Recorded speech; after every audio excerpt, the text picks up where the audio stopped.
Sal-bidu tas-sena d-dieħla se jkun lest il-proġett ta' restawr li għaddej fuq il-mitħna ta' San Ġwan Tuxa f'Bormla.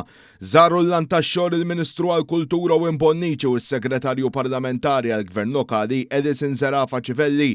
Lan ta' dan il-proġett li beda f'Mejju li għadda u li jagħti ħajja ġdida lil din il-mitħna li nbniet fl-1674 minn Nicolas Cottoner u ħuħ Rafael Cottoner. Il-perita Amanda De Giovanni spjegat li r-restawr tal-mitħna jinkludi xogħol fuq l-erba' faċċati, t-torri u s-saqaf b'tibdil ta' ġebel tindif tas-siment.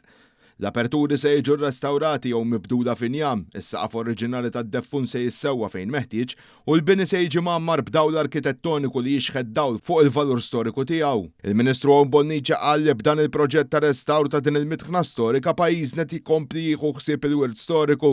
Is-Segretarju Parlamentari Edison Zerafa Civelli rrimarkat kif dan huwa restawr ieħor mill-kullana ta' restawr li qed isir fil-Kottonera u madwar pajjiżna.